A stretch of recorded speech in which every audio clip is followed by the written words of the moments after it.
Right? One is surrounding yourself with the right people, and that could be a mentor or a coach who holds you accountable, who helps you push past those limiting beliefs. And the other is sort of surrounding yourself with a community of people who are essentially trying to do the same thing, right? So there are a lot of Facebook groups for investors, a lot of Facebook groups for physicians investing in real estate. When you're surrounded by those people, they're people who are moving towards the same goal, unlike, say, your friends who may be very skeptical about investing in the market. And timing the market is something that's very human nature to want to time the market. And so people will always tell you, this isn't the right time. You should wait a few years, or 10 years ago was the right time. You don't want to be listening to those people. You want to be listening and surrounding yourself with people who are actually looking to do what you're looking to do.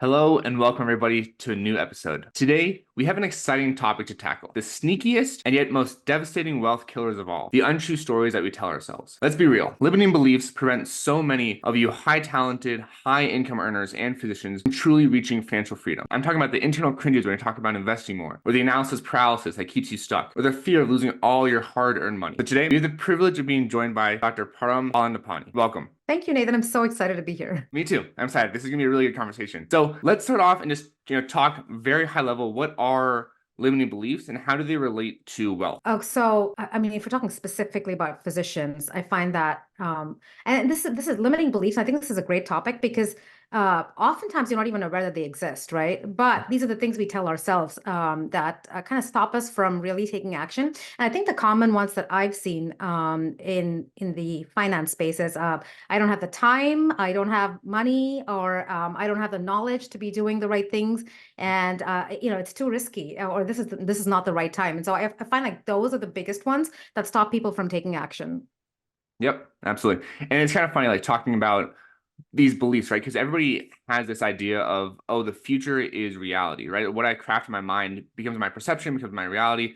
And so you have all these beliefs about yourself, about, your financial freedom, about your financial opportunity in the future. And it's funny because most of the immediate response is like a fear-based response, is I don't know, I don't have enough, it's too risky, right? So where do these limiting beliefs come from? Are they instilled at birth? Is something that is part of our culture? Where do these kind of stem from? So the funny thing I've noticed is like we go through education, the whole education system, and the three things I think the education system doesn't focus on is financial well-being, emotional well-being, and actually even your physical well-being, right? And so I feel like from day one you aren't taught these things. And you and I are both in the coaching space. We talk about this a lot, and there are so many ways to really tackle these limiting beliefs head on, but it's not something that's taught to us. And there's so much social conditioning. What you see around you is what you believe to be true, right? So I come from a family of real estate investors, and my community, it's like, that's what you do, you invest in real estate. So a lot of those barriers never existed for me. But as a coach, when I talk to people, so many people, and I didn't even know this was true, so many people have just not seen others, say, invest in alternative asset classes. All they know is people keeping their money in fixed income assets like CDs, money market accounts, or to going the traditional path, which is investing in your 401 and investing in the stocks. That's all they've seen. Oftentimes, it's also the horror stories you hear. Nobody comes and tells you, wait, I did this and this 10x my net worth, and I don't know why people aren't doing this. I would say more recently, people are talking about it, but traditionally, people come and tell you, I have a cousin who did this and he lost all his money in real estate, so do not do that. That's what you hear. So it's all of that, right? It's about people, being protective of their success stories, and others just accentuating, failure stories. And so it's what you see, and oftentimes it's also, friends, relatives, spouses who project their own fears onto us. And even if you're considering taking steps, I think sometimes it's other people's limiting beliefs that hold us back too. Yeah, absolutely. There's this funny story about if you have a bunch of crabs that you're boiling in a pot, and one of the crabs kind of tries to crawl out of the pot and try to get to freedom, all the other crabs will grab its legs and kind of bring it back down to the pot, right? And I feel like that's the same for a lot of the limiting beliefs, is that they may not necessarily be our own limiting beliefs, but because we are kind of social beings and because we care so much about what other people think about us, that they're kind of their own fears, their own insecurities get projected onto us, and then we kind of inherently believe that those are kind of our new reality. Yeah, and it's not like they're trying to even pull us down. It's just that those are their fears that hold them back, and they believe that to be true. And then we take it and we make it our own sometimes. And which is why I like surrounding. It's like you're the average of the five people you surround yourself with. When I read Rich Dad Poor Dad, and they ask you to write down, the people who you surround yourself with, are they, employees, or are they business owners? And four out of the five people I talked to the most were employees, right? People, and that's their mindset, and that's all they know. And then we tend to take on those fears. Yeah. Yep, yep. Yeah, I had a client, and I was kind of trying to gauge his level of real estate experience. Like, hey, what's your real estate experience? We've done in the past. And he said something funny. He said, I have real estate experience, just not the good kind. So he tried to invest in real estate in the past and got burned.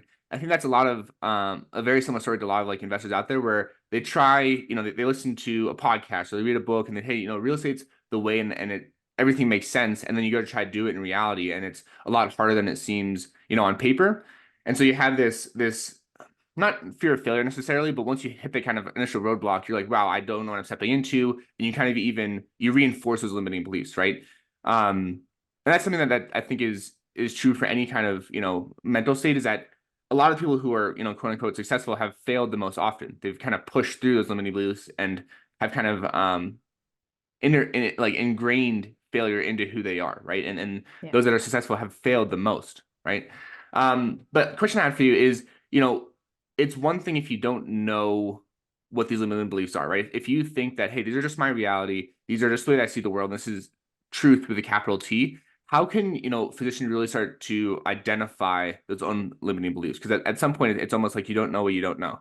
Exactly. And I think the first thing is to identify the beliefs that we believe to be true that are actually holding us back, right? I am forgetting this quote, but there's a quote which says, it's not that you don't have really lofty goals, you have a smaller goal that you're working towards your whole life. And I think what most physicians, most people in general, right? Traditional teaching is, if you want to get, build your retirement nest egg, you want to get financial freedom faster, if you want to have all that, control over your time and income, you have to work harder and you have to earn more, and you spend less, right? That's traditional teaching. So you take on more shifts, you work over the weekends, you're making more money, and you spend less, and that's how you get to financial freedom. That's the traditional teaching. But there's this one, and that's what I believed in. I did that for 10 years after I finished my training, right? And what I realized, like a decade into all of this, is that you can do that, and it's a so slow, painful path.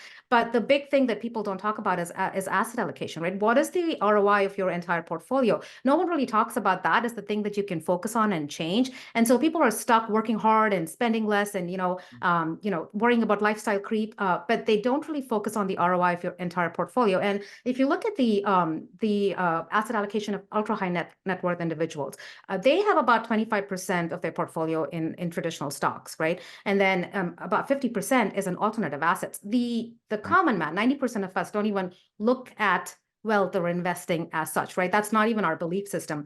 And so I actually ran the numbers. If you double what you're saving and investing, right? And that is, it's impossible to do that. You cannot double what you're saving. No matter how hard you work, no matter how little you spend, it's really hard to do that. With that, you may double your retirement nest egg, right? Over the course of a 20-year period. But if you double the ROI of your overall portfolio, it almost triples to quadruples what your retirement nest egg is over a 20-year period. And that's without doubling your how much you're saving. So with stocks and bonds, what most people don't realize, I didn't even realize this till 2019, is that you can only withdraw 4% off of that. That's the safe withdrawal limit. So it's a 4%, and that's what limits wealth building overall. So if you're investing in traditional retirement accounts, you need to have about 2.5 million in your retirement account to get 100,000 post-tax dollars to spend, right? And that's based on that 4% safe withdrawal. But when you're investing in alternative assets, real estate, and there are so many ways to invest in. And you know how you talked about people investing and burning their fingers? I think it's because even when you invest in real estate, there's a whole spectrum of how you can invest. And people don't necessarily pick the right strategy for them. But you can get anywhere from 15 to 20% on the lower end, very passively, all the way up to 200% if you're investing actively in, say, short-term rentals. Some of our physicians save up to $500,000, shelter $500,000 of their clinical income from taxes every year just because they're investing in short-term rentals, right? That's a 200% ROI year one for them. So when you start shifting that number, that really propels you to financial freedom. And I think that the average investor, the average physician, doesn't even think about it that way. All they think about is how can I earn more and put more towards saving. So I think that belief system, that's the first one that needs to be shattered. Asset allocation is going 90% of how your portfolio performs is determined by asset allocation. And I think people don't think about it that way. And then the second thing I think is, I think I'm losing my train of thought over there, but I'll finish with this. It's the strategies, right? You can invest passively in syndications and get about a 20% ROI. You can invest actively in short-term rentals and midterm rentals and get up to 200% ROI in year one. You just need to pick, and then it's a different strategy for everyone. Everyone's not going to do well with short-term rentals. Some people get burnt doing it. Some people just have to invest passively. So really knowing what makes sense for you, knowing all the options out there and picking something that makes sense for you, educating yourself, I think is something that prevents you from making those mistakes. And then the entrepreneurs in us, we will fail and we will try again. But there are so many people who will fail once and they will be like, this is not for me. I am not looking at that again. And I think that's where people make those mistakes. It's looking at one person and looking at their strategy and adopting it and failing, as opposed to exploring the plethora of options out there and picking something that makes sense for them. Yep, absolutely. Yeah, something that we can try to do in our business is run as many experiments as possible, and then try to make those experiments low cost if ideally, right? So Yeah. That's the thing is part of investing is de-risking whatever you're investing in, and part of that is knowing what you're investing in, right? So Yeah. people think of investing and they immediately go to stocks and bonds, and that's kind of where their kind of realm of investing knowledge kind of stops, right? Yes. They don't know of any of these alternative asset classes that, depending on the risk, return profile, can actually be a better fit for them than just traditional stocks and bonds, right? Something that we always continuously is right? So it's not stocks and bonds or real estate. Ideally, it's both, right? Part of that diversification. And then it goes back to kind of the limiting beliefs. I'm glad you mentioned those ultra high net worth individuals, because ultimately, if we want to be better investors ourselves, the easiest way to do that is to look at those that are already, crushing the investment game. Yeah. I'm curious, do you have any kind of like morning routines or things that you do to get yourself in the right mindset? Because that's something that there's a strategy that I kind of pulled from a lot of these ultra high net worth individuals. They have a very structured morning routine that, regardless of their motivation or how they're feeling that day, they can get in the same mindset to attack the issues kind of on their plate. I will say that it is my goal to have a great morning routine and stick to it. I don't necessarily always do it, so I'll be very honest. But I think priming, and you've probably heard of this also, where you are actually, the thing with priming is it's a morning routine where you're meditating, getting into a state of gratitude, and then you're visualizing these goals for yourself, and you're manifesting it because you see yourself there, and you see the freedom that you have. And so goal setting and really knowing where I want to be a year from now, a few years from now, and then being the person who has reached that stage, and working from that space, that's really important. I try to do that. Waking up early is something, again, I'm working on. I wake up early because my kids are little, but I would love to be the person who wakes up early and spends a couple of hours to get a few hours of focus time and get work done. I do it periodically, not on a regular basis. I think those things really make a huge difference in starting your day the right way. But I think more than what I do on a daily basis, I do have coaches. I have performance coaches, and what they do is they hold me accountable. I set goals, and whenever I have limiting beliefs, because we all do at every stage, no matter how good you think you are at identifying them, there are always limiting beliefs. There are always blind spots. My coaches are there to make sure that I don't believe them to be my reality, and I think that's the biggest thing I do for myself. Yeah. I mean, sometimes you just need that extra set of eyes on your situation, because once you're kind of in your own life, you can kind of get in the weeds and kind of get very focused on your day to day. And sometimes it takes that coach to say, hey, snap out of it almost. There's other opportunities, that there's kind of more growth that you can be pushing yourself towards. Absolutely. Have you read that book, It's Easier to 10x than it is to 2x? I gave it to my director of operations, and it's on my list of books to read. But I completely agree. I mean, I love the concept, right? When you set higher goals, and that's about setting bigger goals than you would normally set for yourself, right? Mm-hmm. When you set bigger goals, they're oftentimes easier to achieve because you're pushing yourself to be that person. Have you read the book, Nathan? Yep, I have. It's funny. I actually made a commitment to myself in 2024 not to read a single book. And people might think like, oh, that's kind of curious. Why would you do that? And the reason is that right now I'm trying to really leverage AI. And so what I'm doing is I'm kind of putting all these kind of book knowledge that I would, spend probably a week or two reading a book. and putting in AI and say, hey, pull out kind of the key concept, the key takeaways from this book, and then create kind of a 9-day action plan that I can implement kind of the theories or the actual steps from the book. So that's what I'm working on currently. So I've gotten kind of 2 books underway this year so far. So we'll see kind of how that continues on moving forward. Sounds great. If you could share those notes with me, I would appreciate it. Yeah, absolutely. Absolutely will. So, it's one thing to, identify the limiting beliefs, right? We can say, hey, I recognize that I have scarcity here, or I'm scared to move forward in this direction. What can physicians and I guess any, high income earner do to actually move past those limiting beliefs once you've identified them? I think 2 things are critical, right? One is surrounding yourself with the right people, and that could be a mentor or a coach who holds you accountable, who helps you push past those limiting beliefs. And the other is sort of surrounding yourself with a community of people who are essentially trying to do the same thing, right? So there are a lot of Facebook groups for investors, a lot of Facebook groups for physicians investing in real estate. When you're surrounded by those people, they're people who are moving towards the same goal, unlike, say, your friends who may be very skeptical about investing in the market, and timing the market is something that's very, I would say it's human nature to want to time the market, and so people will always tell you this isn't the right time, you should wait a few years, or 10 years ago was the right time. You don't want to be listening to those people. You want to be listening and surrounding yourself with people who are actually looking to do what you're looking to do. So community and education, I would say, are 2 big things. And when it comes to education, I mean, you're a coach, Nathan, you coach in your space. I have in the last few years realized that educating, like you said, risk is not knowing what you're doing, right? That's Warren Buffett's quote. The best way to de-risk your investing is to educate yourself. To, like I said, there are so many strategies, and you don't want to box yourself into one thing before you understand everything that's available to you. So really, education helps you to identify your buy box and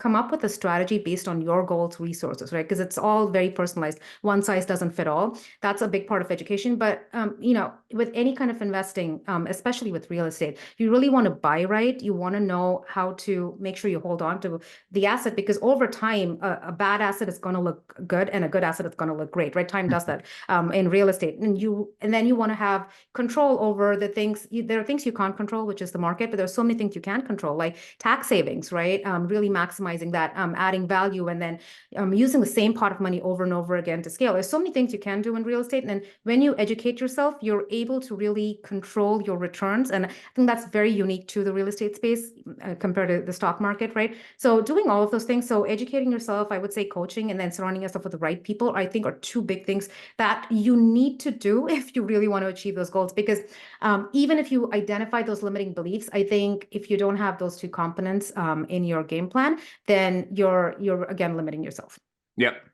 That's I'm glad you touched on that too, right? It's one thing to just, recognize the limiting beliefs, but then the next question you kind of have to ask yourself is, all right, then what's next? How do you actually push past them? How do you overcome them? How do you integrate them? I was talking with one of my coaches, and I was saying, I experienced in the past where I've had times of imposter syndrome where, I didn't feel like I belonged at the table I was sitting at, or I didn't have enough knowledge, or I didn't, know the deal well enough. And it's funny, she was saying that how, even multi-millionaires and even 1 billionaire that she coaches said they all have imposter syndrome still, and that never really goes away, right?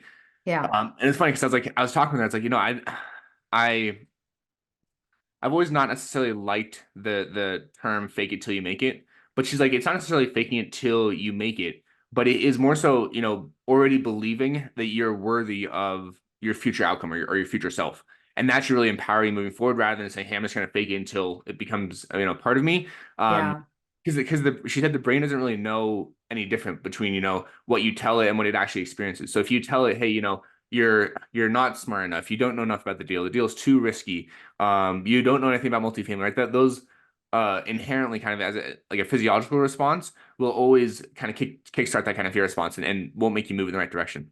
Yeah, you're absolutely right, Nathan. It's like imposter syndrome doesn't necessarily go away. And the thing is that more people experience it than you actually, you may think it's just you, but the truth is it's your limbic system going into overdrive saying, no, you just don't know this stuff. And I feel like at every stage, you're going to experience it at, on some level. You're absolutely right about that. And which is why it's important to start before you're ready, because I think for most people, you're never going to feel like you're ready to take that next step, right? And you have to do it. The funny thing with physicians is that I've spoken to neurosurgeons, right?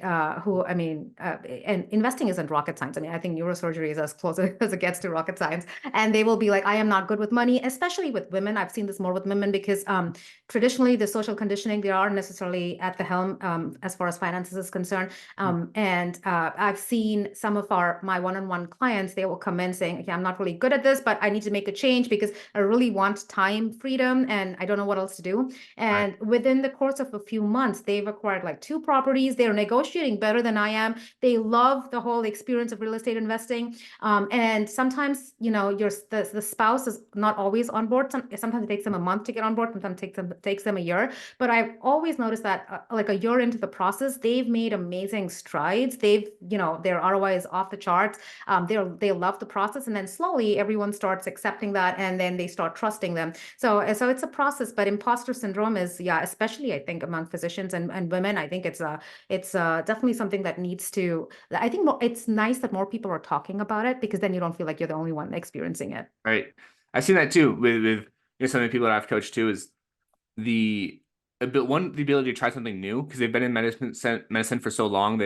They kind of lost that same, chutzpah they had when they were going into, residency, and they just been so ingrained in kind of medical field to try anything new, like whether it's real estate, analyzing deals, talking with brokers, negotiating, just that aspect of a new skill that they can learn. I think is really intriguing to them. And then two, kind of your point of being surrounded by a group of people that are all experiencing the same thing that you're experiencing, right? Yeah.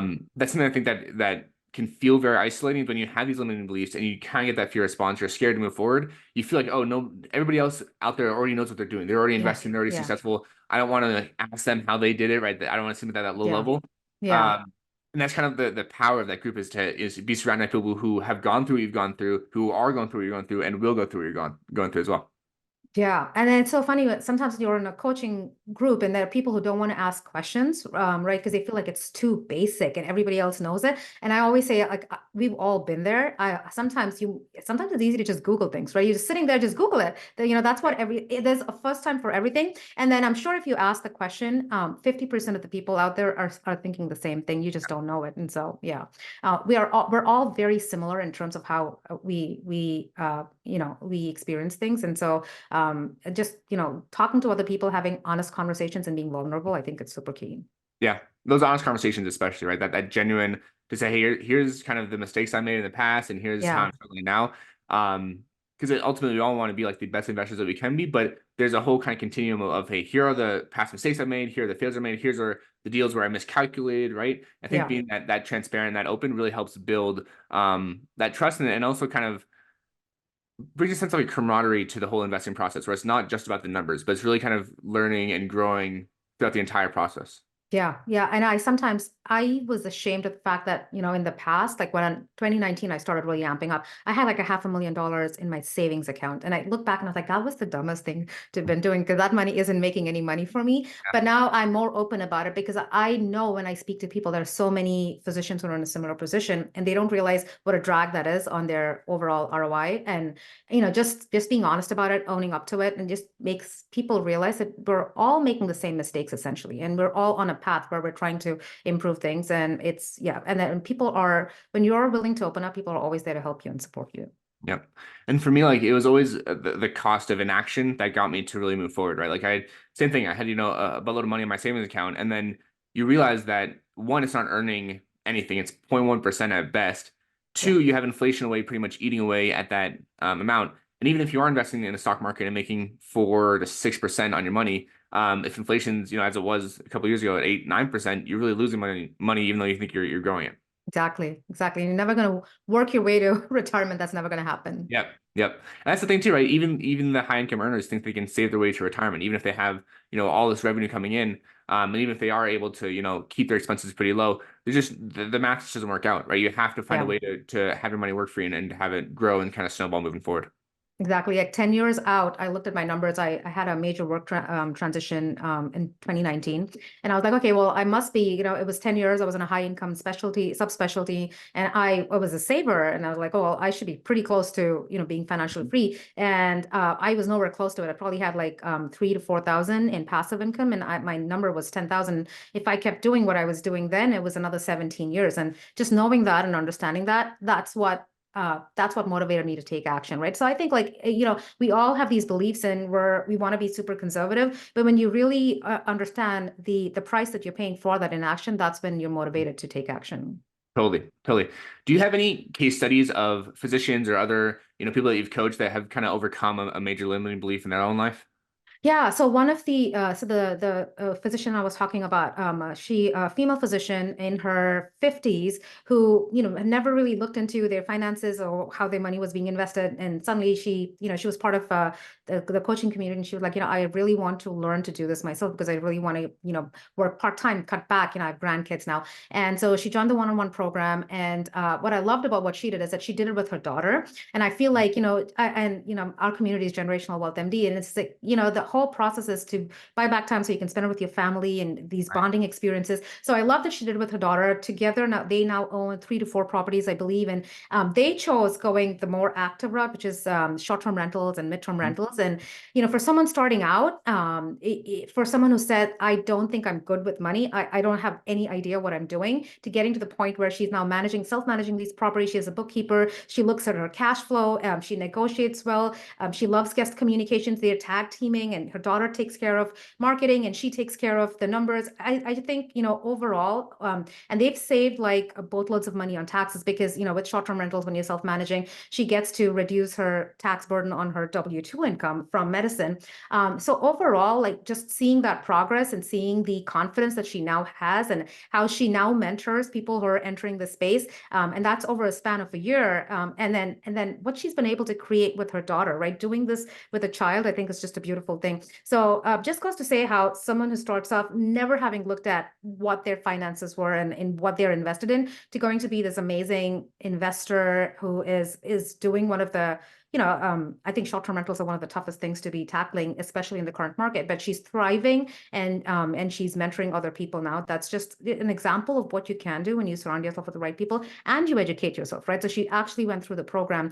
She actually knows how to run numbers. And I remember the first property she brought me, it was all like this emotional thing. I love it. There's a creek over here. I'm going to build this. And I was like, it's not going to cash flow. This is not your goal. And this is, this is not the amount of debt you want to take. It doesn't fit your perspective. The numbers don't make sense. And to go from that to now saying, okay, these numbers make sense. This is what I'm going to do to bump my ROI up. And this is what we're doing to increase occupancy. This is our direct booking strategy. It's just a huge shift over the span of a few months, but that's the impact of community and education. And it just goes to show how you can to really take something and completely in the span of a few years, shift the trajectory of your financial freedom journey. Totally. Totally. I had this investor I was talking to, and she was saying, I was, really hesitant to jump into short-term rentals to your point, right? Like with the current market and with how crazy it is. But she's like, I picked it up and now it's cash flowing great. I love it. I can't wait to get my next one. And I was like, that's awesome, right? That I feel like that first step is always the hardest one, right? Where it's going from 0 to 1 is always kind of the biggest gap. And then once you have that kind of first one in your belt, that's all right, great. Now I kind of know what I'm doing. I want to pick up the next one. You get kind of excited, you get the momentum to kind of keep moving forward. Exactly. So it's one thing to, one, recognize the limiting beliefs and to move through them. It's a whole other thing to kind of see what limiting beliefs could potentially come your way in the future, right? So as physicians that are thinking about real estate, what limiting belief traps, should they be on the lookout for?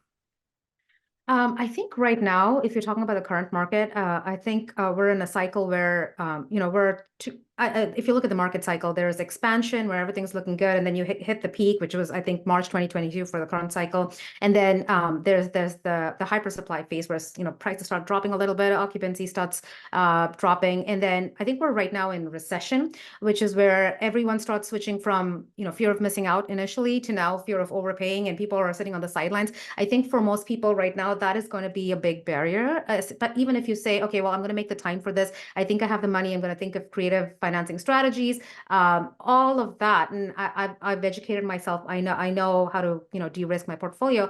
getting into the market right now can be scary just because of that, because people are, it's a recession, fear of overpaying. But recession and then the next phase is recovery when things start improving a little bit. Those are the best times. I think that's when there's the least risk in the market. And that's the best time for people to go in. And it's really shifting towards a buyer's market, negotiate, and make your return on the buy. And so I think identifying my market psychology, Warren Buffett says, be greedy when others are fearful. That's the hardest thing to do for human beings, because we're just hardwired to think exactly like, it's like, okay, my God, I want prices will never go up. I'm going to be overpaying for this. I'm going to sit it out. Yeah. And so I think that's what I tell people, at least for the current market cycle right now, identify where we are in the market cycle, lean into the fundamentals of the market and know your underwriting and go with the numbers. And remember that inflation's always on our side. The market goes up and down. But the truth is that overall, if you look at the bigger picture with inflation, prices are always going to continue to go up, right? There are those cycles, but in the long term, it's always going up.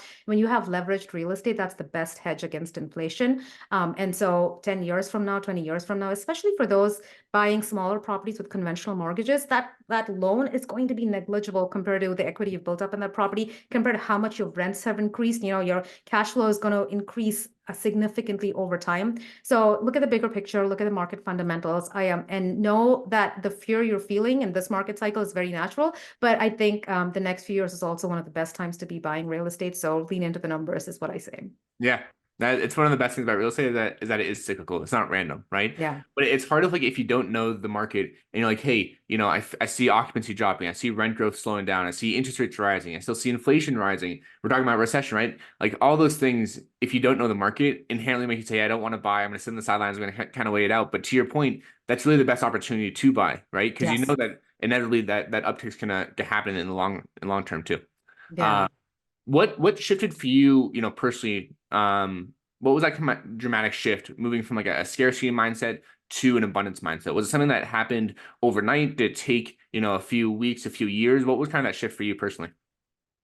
Um, that's an interesting question. I think for me, the scarcity to abundance mindset was more in the business space, I think. I don't think like I said, because I come from a family of real estate investors, a lot of those barriers that exist for other people that didn't really exist for Hmm. me as far as investing in real estate. But as I started growing the community, Generational Wealth MD and GW Capital, I feel like I saw my mentors and people in the space who were so, I think I was just mirroring what other people in the space were doing who were successful, right? Everyone who's successful has their nature is to give, right? And they are willing to share resources, and no one's thinking that, well, if I share with you, then that's less for me. And so for me, just modeling that has been super helpful from the perspective of, and that's what even in our community, that's what we do, right? You educate and you provide value, and then the rest just follows. And so I think it's been more of mirroring and surrounding myself with the right people. Yeah. Do you think it's this might be a little bit of a loaded question, but do you think it's the limiting beliefs and kind of overcoming them? Do you think that has a certain time frame on it, or do you think it is something that you're kind of continuously working on throughout your entire life? So I love that question, because what I hear people say all the time is, time is going to fix certain things. And the truth is that it's really not about time, right? It's about the moment you make the decision to shift that perspective, right? So it's just a shift in that perspective. It doesn't really take time. Sometimes it takes time for us to understand enough and to be willing to and open to let those let those perspective shifts in. For me, so there are triggers. There are times when you're going to be more receptive to those perspective shifts. And so, like they say, the opportunities and the obstacle. I was like, the breakdown, the breakthroughs and the breakdown. So when I broke down, I was like, oh my God, this is the worst part of my professional career. I think I was more receptive to those shifts in perspective, and so that helped. And then again, at every stage, there are different limiting beliefs that I need to challenge and crash. So that's always there. But I don't. So it's a constant process, and I think that the times where we actually break down when we have failures, you're taught to believe that you don't want failures, you ask for success, but you actually only improve and shift things when you fail. So that is, I think, that those are very conducive moments in our lives when we fail. Yeah, I love that. I love that. Right? You're not always receptive to the limiting beliefs when they do kind of present themselves. And sometimes it does take you hitting, hopefully not rock bottom, but kind of, having the security kind of ripped out from money and say, hey, there has to be a different way of doing things. Otherwise, I'm just going to recreate the same kind of situation I found myself in. Yeah, because you're cruising through things and it's not as painful. It's not painful enough for you to make a shift, but when it gets really, really painful, that's when you're like, okay, but something needs to change. So, Yeah. so now when I see people going through tough times, I'm like, you know what? That's not the worst thing on the planet for them. Maybe there's something that I'm sure there's something really amazing that's going to come out of this time. Yep. Yep. No, I fully agree. There was this picture I saw the other day, and it was like you don't necessarily want a knight in shining armor, right? You want a knight who's been battle tested, who's been kind of dinged and dirt and bloody and muddied, because they have the most experience. You don't want somebody who's kind of, brand new with shining armor and hasn't been touched by, the real estate cycle or kind of the war, so to speak. Yeah. So very, very insightful. Param, this has been absolutely amazing. You touched on limiting beliefs, how to spot them, how to overcome them, what to do when you're kind of stuck in that analysis paralysis, where you can kind of learn, about real estate and kind of those alternative assets that you talked about. What other kind of, parting words of wisdom do you have for the audience? Like I said before, start before you're ready. You're never going to be ready. There's always going to be something holding you back. And so, focusing on your why, I think, is super important. Why do you need to make a shift? Is it time freedom? Is it more time with your family? Is it the ability to travel, control over your income, autonomy, at work? All of those things. Focus on the why, and start before you're ready. That's what I would say.